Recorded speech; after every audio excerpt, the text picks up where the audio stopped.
며느리야, 이 비밀을 절대 밖에 말하지 마라. 떨리는 목소리로 며느리에게 매달렸습니다. 며느리가 우연히 발견한 낡은 문서 속에는 충격적인 비밀이 숨겨져 있었습니다. 엄격하기만 했던 시어머니가 사실은 기생 출신이었다니. 과연 며느리는 이 비밀을 지켜줄 것인가? 아니면 밝힐 것인가? 이야기 바로 시작하겠습니다. 영상 시작 전 구독과 좋아요, 알림 설정을 해주시면 다음 이야기도 가장 먼저 만나보실 수 있습니다. 옛날 어느 양반 마을에 김진사 댁이 있었습니다. 김진사는 3대째 벼슬을 지낸 명문가의 후손으로 마을에서 존경받는 인물이었고, 그의 부인인 박씨 부인은 집안을 엄격하게 다스리는 것으로 소문난 여인이었으며, 마을 사람들은 그녀를 두고 쇠로 만든 사람이라고 부를 정도였습니다. 박씨 부인에게는 며느리 이씨가 있었습니다. 이씨는 3년 전 김진사의 외아들과 혼인하여 이 집에 들어왔고, 그동안 시어머니의 엄격한 가르침 아래 하루도 편할 날이 없었으며, 아침 일찍 일어나 밤늦게까지 집안일을 하면서도 단 한 번도 시어머니에게 칭찬을 들어본 적이 없었습니다. 박씨 부인은 며느리에게 한치의 실수도 용납하지 않았습니다. 밥을 조금이라도 되게 지으면 이런 밥을 어찌 양반가에서 먹느냐며 꾸중했고, 바느질한 땀이라도 삐뚤면 손재주가 없는 여자는 집안을 망친다며 핀잔을 주었었죠. 심지어 며느리가 웃기만 해도 양반집 며느리가 함부로 웃음을 보이면 안 된다며 타박했습니다. 이 씨는 속으로 눈물을 삼키며 참았습니다. 남편은 착했지만 어머니 앞에서는 고개를 들지 못했죠. 시아버지 김진사는 아내의 집안 다스림에 일절 관여하지 않았어요. 이 씨는 이 집에서 의지할 곳이 아무데도 없었습니다. 어느 날 박씨 부인이 갑자기 병이 들어 자리에 눕게 되었습니다. 의원은 일주일간 절대 안정이 필요하다며 약을 지어주었어요. 이 씨는 밤낮으로 시어머니의 병수발을 들었죠. 그 어떤 원망도 없이 정성을 다해 간호했습니다. 사흘째 되던 날, 이 씨는 시어머니의 약을 다려드리고 빈 그릇을 들고 나오다가 실수로 시어머니의 방 장롱 서랍을 건드렸습니다. 서랍이 열리며 안에서 낡은 비단 보자기가 떨어졌고, 이 씨는 황급히 그것을 집어넣으려다가 보자기 안에서 낡은 문서 하나를 발견했습니다. 이 씨는 호기심에 그 문서를 펼쳐보았죠. 문서에는 기정명부라고 적혀 있었어요. 거기에는 춘향이라는 이름과 함께 시어머니의 젊은 시절 이름이 적혀 있었어요. 옆에는 한양제일기방 소속이라는 글씨가 선명하게 보였습니다. 이 씨는 손이 떨렸습니다. 그토록 엄격하고 양반가의 법도를 강조하던 시어머니가 사실은 기생 출신이었다는 사실에 충격을 받았고, 평생 며느리를 구박하며 체면을 중시하던 시어머니의 과거가 이토록 숨겨진 비밀을 품고 있었다는 것이 믿기지 않았습니다. 이 씨가 문서를 보고 있는데 갑자기 뒤에서 떨리는 목소리가 들렸습니다. 며느리야, 그것을 어디서 찾았느냐? 이 씨는 깜짝 놀라 돌아보았고, 병으로 누워 있어야 할 시어머니가 창백한 얼굴로 문간에 서 있었어요. 그 눈에는 두려움과 절망이 가득 차 있었습니다. 박씨 부인은 비틀거리며 며느리에게 다가와 그 문서를 빼앗으려 했습니다. 그것을 돌려다오. 제발 그것을 돌려다오. 하지만 몸이 약해진 시어머니는 힘없이 주저앉았고, 이 씨는 문서를 꽉 쥔 채 시어머니를 바라보았습니다. 이 씨의 마음속에는 복잡한 감정이 소용돌이쳤습니다. 그동안 자신을 그토록 구박하던 시어머니의 약점을 쥐게 된 것이었고, 만약 이 비밀을 시댁 식구들에게 알린다면 시어머니는 더 이상 자신을 함부로 대하지 못할 것이 분명했죠. 어쩌면 이 집안에서 쫓겨날 수도 있을 것입니다. 하지만 이 씨는 바닥에 주저앉아 떨고 있는 시어머니를 보며 다른 감정도 느꼈습니다. 평생 당당하고 엄격했던 시어머니가 이토록 무너진 모습을 보이는 것이 안타까웠고, 그 엄격함 뒤에 얼마나 큰 두려움과 비밀을 안고 살아왔을지 짐작이 갔죠. 이 씨는 문서를 내려다보며 깊은 고민에 빠졌습니다. 박씨 부인이 떨리는 목소리로 애원했습니다. 며느리야, 제발 이 비밀을 아무에게도 말하지 마라. 내가 평생 숨겨온 비밀이다. 만약 시댁 어른들이 알게 되면 나는 이 집에서 쫓겨날 것이고 내 아들도 큰 수치를 당할 것이다. 이 씨는 아무 말 없이 시어머니를 부축하여 방으로 모셨습니다. 그리고 그날 밤 이 씨는 잠을 이루지 못하고 뒤척였으며 손안에 쥐어진 문서는 마치 뜨거운 불덩이처럼 느껴졌죠. 이 비밀을 어떻게 해야 할지 결정을 내려야 했습니다. 다음날 아침 이 씨는 시어머니의 방으로 들어갔습니다. 박 씨 부인은 밤새 한숨도 자지 못한 듯 눈이 퉁퉁 부어 있었고 며느리를 보자마자 다시 눈물을 흘리며 애원했습니다. 며느리야, 제발 나를 용서해다오 라고 떨리는 목소리로 말했습니다. 이 씨가 조용히 물었습니다. 어머님, 제가 알 권리가 있지 않습니까? 어떻게 기생 출신이셨던 분이 이 양반 집안의 안주인이 되신 것입니까? 박 씨 부인은 긴 침묵 끝에 입을 열었고 그녀의 숨겨진 과거 이야기가 시작되었습니다. 박 씨 부인이 말했습니다. 나는 원래 양반가의 딸로 태어났다. 하지만 아버지가 영모에 연루되어 집안이 몰락했고 나는 15살 나이에 기방에 팔려갔다. 그녀의 목소리는 40년 전의 아픔을 떠올리며 떨렸고 이 씨는 처음으로 시어머니의 진짜 삶을 듣게 되었습니다. 박 씨 부인은 기방에서 춘향이라는 이름으로 불렸다고 했습니다. 그녀는 용모가 아름답고 시와 글에 능했으며 검은 꼴을 잘 타서 한양에서 이름난 기생이 되었고 많은 양반들이 그녀를 찾았지만 그녀는 누구에게도 마음을 주지 않았으며 그저 언젠가 이 신분에서 벗어나기만을 꿈꿨다고 말했습니다. 그러던 어느 날 젊은 선비 김진사가 한양의 과거를 보러 왔다가 우연히 그녀를 만났습니다. 김진사는 다른 양반들과 달리 그녀를 기생이 아닌 한 사람으로 대해주었고 그녀의 시를 읽고 감탄했어요. 그녀가 양반 집안 출신이었다는 것을 알고는 깊은 동정과 존경을 표했습니다. 두 사람은 사랑에 빠졌습니다. 하지만 김진사의 집안은 3대째 벼슬을 지낸 명문가였고 기생 출신을 며느리로 받아들일 리 없었죠. 김진사의 부모는 아들이 기생과 사랑에 빠졌다는 소식을 듣고 크게 노했습니다. 박 씨 부인은 김진사에게 부모를 설득하기 위해 한 가지 묘안을 제안했어요. 기방의 주인에게 큰 돈을 주고 나를 사오되 내가 기생이었다는 사실을 숨기고 몰락한 양반가의 딸이라고만 소개하기로 한 것이었죠. 그렇게 박 씨 부인은 기생 신분을 벗어나 김진사와 혼인했습니다. 시댁 식구들은 그녀가 비록 가난한 집안 출신이지만 양반의 딸이라는 점에서 혼인을 허락했고 박 씨 부인은 새로운 삶을 시작할 수 있었으며 기생이었던 과거는 오직 남편과 자신만 아는 비밀이 되었습니다. 하지만 그 비밀을 지키기 위해 박 씨 부인은 평생을 고통 속에서 살았습니다. 시댁 식구들이 혹시라도 자신의 과거를 의심할까봐 누구보다 엄격하게 법도를 지켰고 조금이라도 허술한 모습을 보이면 의심받을까봐 항상 긴장했어요. 그 긴장감은 며느리에게도 그대로 전해져 가혹한 시집살이가 되어버렸습니다. 박 씨 부인이 눈물을 흘리며 말했습니다. 며느리야, 내가 너에게 가혹했던 것은 미워서가 아니었다. 혹시라도 네가 허술한 모습을 보이면 우리 집안이 양반가답지 못하다는 소문이 날까봐 두려웠던 것이다. 내 과거가 밝혀지면 내 아들과 너 그리고 손주들까지 모두 수치를 당할 것이 아니냐. 이 씨는 시어머니의 이야기를 듣고 복잡한 심경이 되었습니다. 그동안 자신을 구박했던 시어머니가 사실은 더 큰 두려움 속에서 살아왔다는 것을 알게 되었고 시어머니의 엄격함이 며느리를 미워해서가 아니라 비밀을 지키기 위한 절박함이었다는 것을 깨달았습니다. 하지만 동시에 이 씨는 분노도 느꼈습니다. 그렇다고 제가 그 모든 구박을 참아야 했습니까? 어머님의 비밀을 지키기 위해 제 인생이 희생되어도 괜찮다는 말씀입니까? 이 씨의 목소리에는 3년간 쌓인 서러움이 묻어났고 박 씨 부인은 며느리의 질문에 고개를 떨구었습니다. 그때 갑자기 방문 밖에서 인기척이 들렸습니다. 시아버지 김진사의 목소리였고 안에 누가 있느냐, 부인의 병화는 어떠하냐라며 방으로 들어오려는 기색이 보였으며 이 씨는 순간 당황하여 손에 쥐고 있던 기적 명부를 어찌할 바를 몰랐습니다. 박씨 부인이 이 씨의 손을 꽉 잡았습니다. 그 눈빛에는 간절한 부탁이 담겨 있었고 이 씨는 그 순간 결정을 내려야 했어요. 이 비밀을 시아버지에게 알릴 것인가 아니면 시어머니를 위해 숨겨줄 것인가의 갈림길에 서게 되었습니다. 이 씨는 재빨리 기적 명부를 자신의 치마 속에 감추었습니다. 그리고 평소처럼 차분한 표정으로 방문을 열어 시아버지를 맞이했어요. 아버님, 어머님께서 약을 드시고 조금 나아지셨습니다. 라고 공손하게 말했어요. 시아버지는 고개를 끄덕이며 아내의 병환을 걱정하는 눈빛을 보였습니다. 김진사가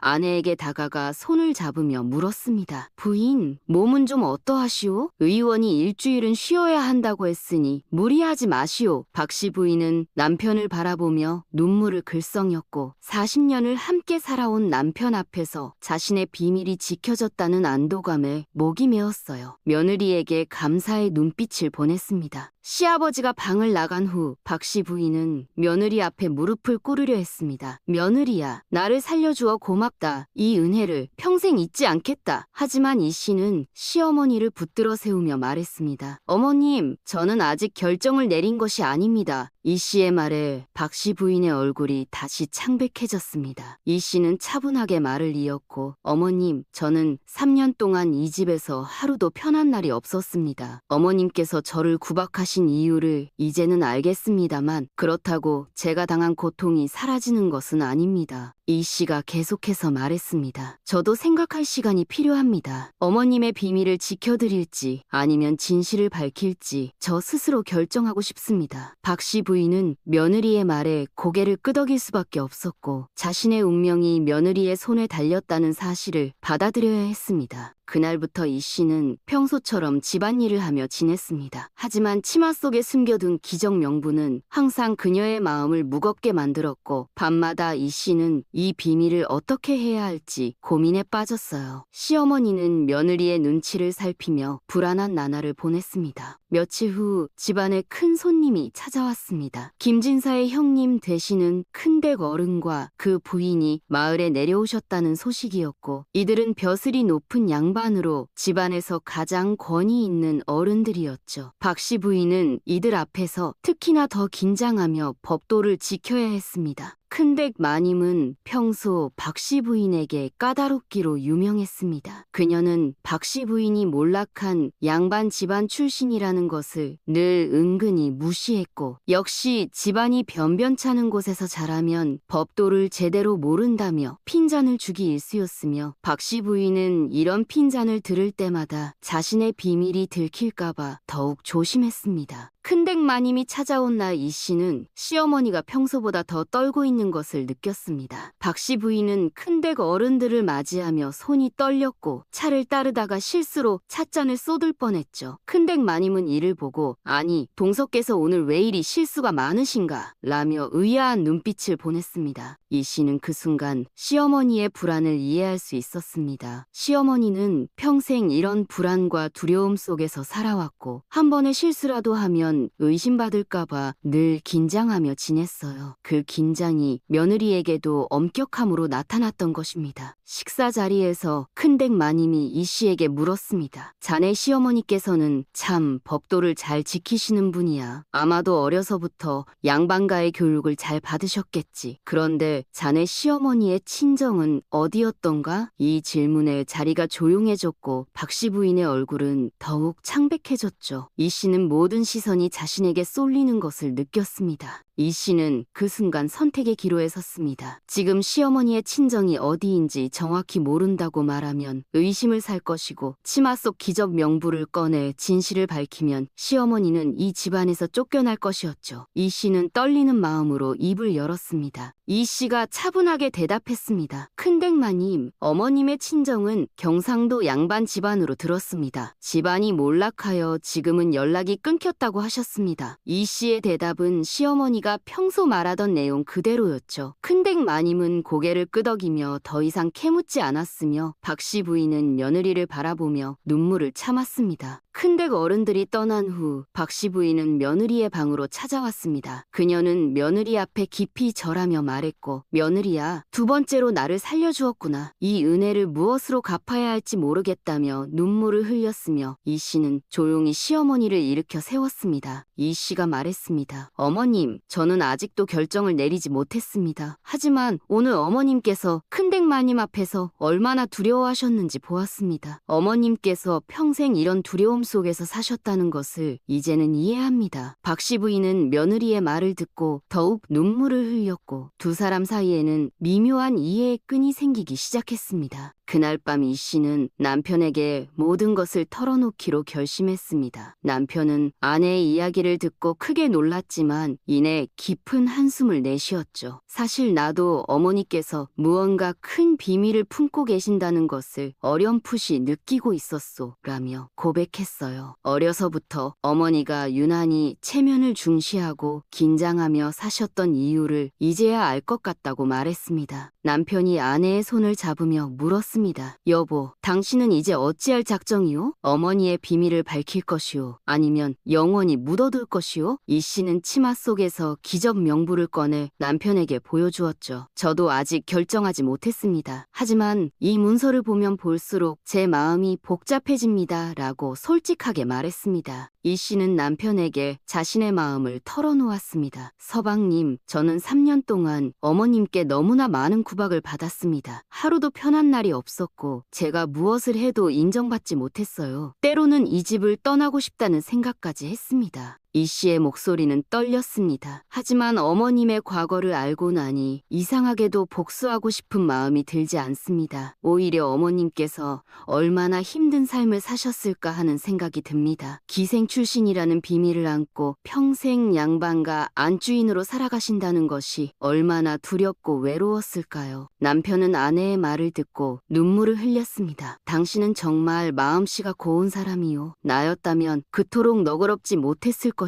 두 사람은 밤늦도록 이야기를 나누었고 이 씨는 마음속 깊이 자신의 결정을 내리기 시작했습니다. 다음 날 아침 이 씨는 시어머니를 찾아갔습니다. 박씨 부인은 며느리를 보자마자 불안한 표정을 지었죠. 이 씨가 무슨 말을 할까 두려워하며 떨고 있었으며 며느리야, 결정을 내렸느냐? 라고 떨리는 목소리로 물었습니다. 이 씨는 품에서 기적 명부를 꺼냈습니다. 박씨 부인의 얼굴이 창백해졌고 그녀는 자신의 운명이 이제 결정되는 순간임을 깨달았어요. 눈을 꼭 감고 며느리의 다음 말을 기다렸습니다. 이 씨가 조용히 말했습니다. 어머님, 저는 결정했습니다. 박씨 부인은 눈을 뜨고 며느리를 바라보았고 이 씨는 기적 명부를 화로에 집어넣었어요. 문서는 순식간에 불의 타제가 되어버렸습니다. 박씨 부인은 믿을 수 없다는 표정으로 며느리를 바라보았습니다. 며느리야, 너는 왜 그것을 태워버렸느냐? 그것은 나의 약점이자 너의 무기였는데. 이 씨는 미소를 지으며 대답했습니다. 어머님, 저는 어머님의 약점을 쥐고 살고 싶지 않습니다. 이 씨가 말을 이었습니다. 어머님께서는 평생 그 비밀 때문에 고통받으셨습니다. 기생이었던 과거 때문에 한 번도 편히 쉬지 못하셨고 항상 의심받을까 두려워하시며 법도를 지키느라 애쓰셨습니다. 저는 어머님께서 이제는 그 두려움에서 벗어나셨으면 합니다. 박씨 부인은 며느리의 말에 눈물을 주체하지 못했습니다. 40년 동안 품고 있던 비밀이 사라졌고 그 증거가 제가 되어 사라지는 것을 보며 가슴 한편이 뻥 뚫리는 느낌을 받았어요. 며느리의 너그러움에 감사와 미안함이 교차했습니다. 이 씨가 계속해서 말했습니다. 어머님, 저도 깨달았습니다. 어머님께서 저를 구박하신 것은 미워서가 아니라 두려워서였다는 것을요. 어머님께서는 제가 실수할까봐, 그래서 우리 집안이 의심받을까봐 그토록 엄격하셨던 것이지요. 박씨 부인이 떨리는 목소리로 말했습니다. 며느리야, 정말 미안하다. 나는 내 두려움 때문에 너를 너무 힘들게 했구나. 네가 얼마나 외롭고 서러웠을지 이제야 깨닫는다. 용서해다오. 이 씨는 시어머니의 손을 잡았습니다. 어머님, 저도 이제는 이해합니다. 어머님께서는 기생 출신이라는 과거를 부끄러워하실 필요가 없습니다. 어머님께서는 그 힘든 환경에서 벗어나 양반가의 훌륭한 안주인이 되셨고 아드님을 잘 키우셨습니다. 이 씨가 말을 이었습니다. 과거가 무엇이든 중요한 것은 지금 어떤 사람으로 살아가느냐입니다. 어머님께서는 40년 동안 이 집안을 지키셨고 그것만으로도 충분히 훌륭하신 분입니다. 박 씨 부인은 며느리의 말에 더 이상 참지 못하고 며느리를 끌어안으며 통곡했습니다. 그날 이후 박 씨 부인은 완전히 달라졌습니다. 비밀이 사라지고 며느리가 자신을 이해해준다는 것을 알게 되자 그녀의 마음에도 여유가 생겼고 며느리에게 더 이상 가혹하게 대하지 않았어요. 오히려 따뜻하게 보살피기 시작했습니다. 이 씨도 시어머니를 새로운 눈으로 바라보게 되었습니다. 엄격한 시어머니가 아니라 평생 두려움과 싸워온 한 여인으로 보게 되었고 시어머니의 아픔을 이해하니 과거의 구박도 용서할 수 있었죠. 두 사람은 진정한 고부 사이가 되어갔습니다. 몇 년 후 박 씨 부인이 세상을 떠났습니다. 임종 직전 그녀는 며느리의 손을 꼭 잡고 말했어요. 며느리야, 너는 나를 2번 살려주었다. 한 번은 비밀을 지켜주어 이 집에 남게 해주었고 또 한 번은 그 비밀을 태워주어 두려움에서 벗어나게 해주었다. 고맙다라는 말을 남기고 평안히 눈을 감았습니다. 이 씨는 시어머니의 장례를 극진히 치렀습니다. 마을 사람들은 이 씨를 효부 중의 효부라고 칭송했고 이 씨는 시어머니가 평생 지키려 했던 비밀을 끝까지 지켜주었어요. 그 비밀은 이 씨의 마음속에만 남아 영원히 묻혔고 박 씨 부인은 양반가의 훌륭한 안주인으로만 기억되었습니다.